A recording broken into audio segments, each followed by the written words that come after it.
Assalamualaikum warahmatullahi wabarakatuh. Alhamdulillahirrabbilalamin. Puji dan syukur kita panjatkan kehadirat Allah Subhanahu wa Ta'ala, yang dimana dengan rahmat dan karunia-Nya sehingga kita dapat dipertemukan kembali di bulan yang penuh berkah ini, bulan Ramadan.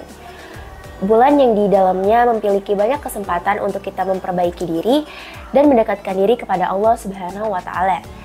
Nah, gak kerasa nih, Ramadan 2025 sudah kita jalani. Saya Hania Syakira Tifa Karim dari kelas 8D akan membawakan sebuah kisah, yaitu kisah Nabi Yakub yang menangis hingga buta kehilangan sang anak tercinta. Dikisahkan bahwa Nabi Yakub memiliki 4 orang istri. Dari keempat istri tersebut, dia dikaruniai 12 orang anak, yaitu istri pertama bernama Laila dikaruniai 6 orang anak, yaitu Syamun, Raubin, Lewi, Yahuda, Yazakir, dan Zabulan. Istri kedua bernama Rahil dikaruniai 2 orang anak, yaitu Bunyamin dan Yusuf.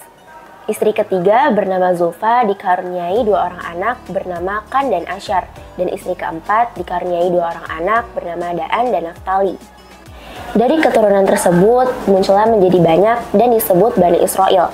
Israel sendiri adalah gelar yang diberikan kepada Nabi Yakub yang memiliki arti ditinggikan oleh Allah. Keturunan Nabi Yakub disebut juga dengan Asbat, yakni kabilah-kabilah Bani Israel yang kelak akan melahirkan banyak nabi dan rasul Allah. Nabi Yakub adalah seorang ayah yang sangat mencintai keluarganya dan patut dijadikan teladan, di mana dia mendidik anak-anaknya dengan pendidikan yang sangat baik. Dia menasihati anak-anaknya dan memberikan solusi untuk masalah mereka. Dari semua keturunan Nabi Yakub, ada salah satu putranya yang sangat ia cintai, yaitu Nabi Yusuf. Beliau adalah cikal bakal salah satu keturunan Bani Israel yang kelak akan dijadikan nabi oleh Allah Subhanahu wa Ta'ala. Nabi Yusuf juga mempunyai paras yang sangat tampan, sehingga setan mencoba untuk menghasut saudara-saudaranya agar mempunyai rasa iri. Rasa iri tersebutlah yang membuat saudara-saudara Yusuf gelap mata dan merencanakan untuk melenyapkan Nabi Yusuf untuk selama-lamanya. Yahuda memohon izin kepada sang ayah untuk mengadakan perjalanan bersama Yusuf. Walaupun semula Yakub tidak memberikan izin karena takut akan diserang, akhirnya Nabi Yakub bersedia melepas Yusuf dengan janji bahwa mereka harus membawa Yusuf kembali dengan keadaan selamat. Dengan dalih untuk membawa Yusuf mengembala, ternyata saudara-saudaranya membuang Yusuf ke dalam sumur, lalu ditinggalkan begitu saja.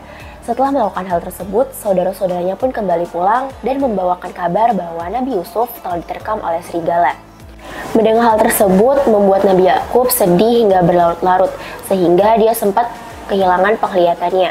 Hal ini dijelaskan dalam surat Yusuf ayat 84, yang artinya, dan dia Yakub berpaling dari mereka anak-anaknya, seraya berkata, aduhai duka citaku terhadap Yusuf. Dan kedua matanya menjadi putih karena sedih. Dia diam menahan amarah terhadap anak-anaknya. Ayat tersebut menjelaskan bahwa Nabi Yakub mengalami kebutaan akibat beliau menangisi Yusuf sepanjang hari setelah mendengar bahwa Nabi Yusuf telah tiada.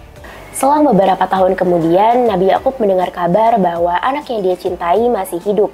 Mendengar kabar tersebut, Nabi Yakub tidak sabar untuk bertemu Nabi Yusuf. Setelah kepulangan Nabi Yusuf ke rumah, Nabi Yusuf sangat sedih melihat kondisi ayah tercinta. Dengan mukjizat Allah, Nabi Yakub yang semula buta kembali pulih usai wajahnya diusap dengan baju Nabi Yusuf.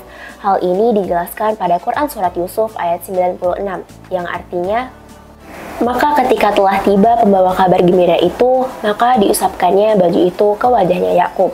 Lalu dia dapat melihat kembali. Dia Yakub berkata, bukankah telah aku katakan kepadamu bahwa aku mengetahui apa yang tidak kalian ketahui? Keadaan Nabi Yakub pun perlahan mulai membaik setelah kejadian tersebut.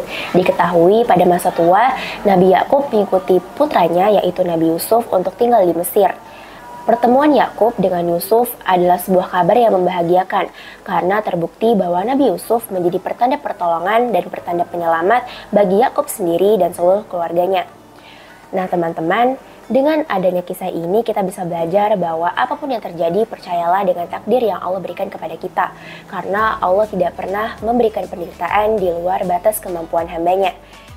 Nah teman-teman, di dalam kisah ini kita bisa belajar bahwa apapun yang terjadi percayalah dengan takdir yang Allah berikan kepada kita, karena Allah Subhanahu wa Ta'ala tidak pernah memberikan penderitaan di luar batas kemampuan hambanya. Nah, sekian dan terima kasih. Saya Hania Syakira Tifa Karim, pamit undur diri. Wassalamualaikum warahmatullahi wabarakatuh.